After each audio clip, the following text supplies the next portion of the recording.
Do you have 30 pounds of body fat that you would like to lose? Is that the number that's holding you back from getting to that lean physique that you want to have? If that's the case, you came to the right video, because in this video, I'm going to share with you 5 simple steps that are going to help you get rid of that 30 pounds of body fat properly. So no magic pills, no quick fixes or crash diets or fat burning supplements. This is the exact process you need to get leaner. So let's dive right into it. Step number 1. Set a realistic timeline.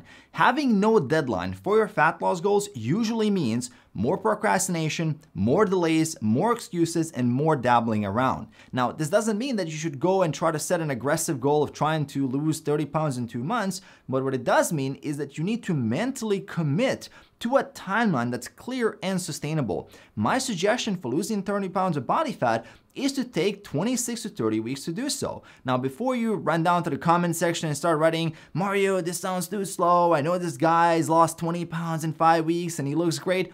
Hear me out, okay? First, this is your starting timeline to dial things in. Once you're locked into a routine and you're consistent, you can always ramp up and lose fat faster if you want to do that. Second, it's better to give yourself a little bit more time rather than to try gut it super hard for 3 weeks and then fall off completely. And as you get started, you're gonna be losing fat a little bit faster anyway, usually more than a pound a week.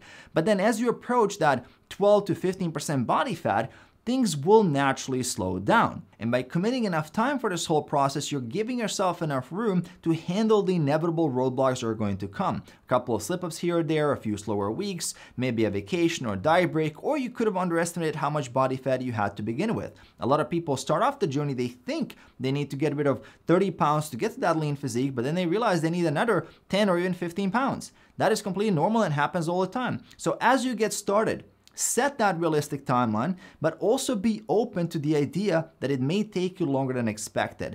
Now that we got the timeline out of the way, let's talk about step 2, which is setting your calorie intake. This is the difference between winging it and being scientific. In order to lose about a pound per week, which is around half a kilo per week, you need to be in a calorie deficit of 3,500 calories per week. And the amount of calories you individually need to eat to be in that deficit will be unique to your metabolism. And there are 2 simple ways we can figure out what that amount of calories is.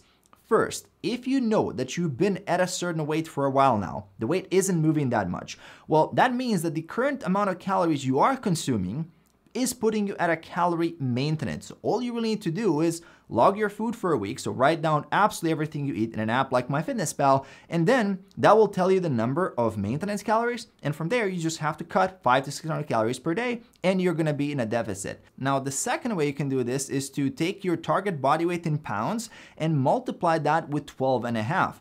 And the number you get will be your target calorie intake. For example, let's say you want to get down to 175 pounds, just around 79 kilos. You multiply that by 12.5, and that gives you 2,200 calories per day. So that's your starting point. You follow that consistently for 2-3 weeks, and then you make adjustments from there. If you notice that you're dropping 2-3 pounds per week, so around a kilo and a half per week, and that's too aggressive for you, which is for most people, well, then you reintroduce a couple of hundred calories per day into the diet, and then you're gonna be at a more sustainable rate of fat loss. On the other hand, if you notice that you're not losing a pound per week, around half a kilo per week, and you wanna speed things up a little bit, well, all you need to do is cut calories a little bit, increase your step count, hit the like button below, and then you will get that faster fat loss. So you're in control. It's a math problem. You can actually make the adjustments as you go through your journey and pick the rate of fat loss that is the most sustainable for you.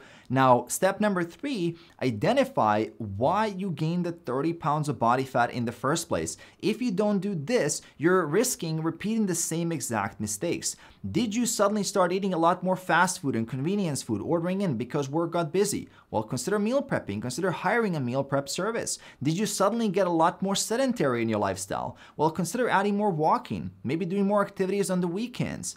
Was it emotional eating and stress eating? Well, consider reorganizing your schedule to find more time for yourself, practicing mindfulness meditation, and addressing those emotions which are causing that emotional eating. You need to fix the actual problems, not just starting a new program and expecting that these problems are going to magically go away. Step 4, Focus on optimizing body composition. This is not the Biggest Loser show. This is not just about losing weight. You need to get serious about your body composition from day one. And the main things that you can do here are, number one, eat a high protein diet. I would suggest a starting point of 1 gram per pound of your target body weight. Number two, getting a minimum of 7 hours of sleep per night. Number three, regular resistance training. I would say 3 to 4 sessions per week is a good place to be. Don't delay these. Some of the biggest mistakes that I see on this journey are people who are delaying resistance training because they're not comfortable to get started now, or those who are only focused on calories and ignoring protein because it's quote unquote too complicated.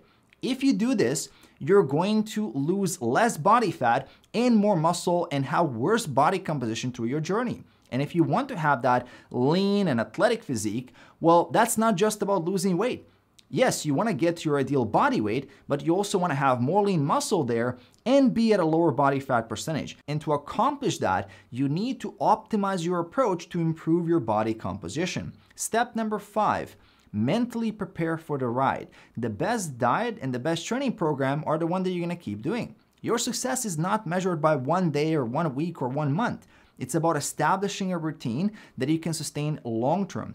And the process of losing body fat is not linear. You're gonna gain some weight along the way and lose it. You're gonna hit some plateaus. You're gonna make some mistakes. This happens to everyone. This doesn't mean that you're a failure or that you're doing a bad job. This is just a normal part of the process. And if you have a slip up, don't become impatient and throw in the towel. You didn't gain all this excess body fat overnight, so don't expect to just lose it quickly. It's gonna take some time. And remember, this journey is a marathon, it's not a sprint. And also remember to hit the subscribe button below, name notifications by hitting the bell icon, details for coaching if you wanna work with me on your journey, on the description below. Also gonna leave a very important video here for you at the end, so check out that video, and I'm gonna see you right there.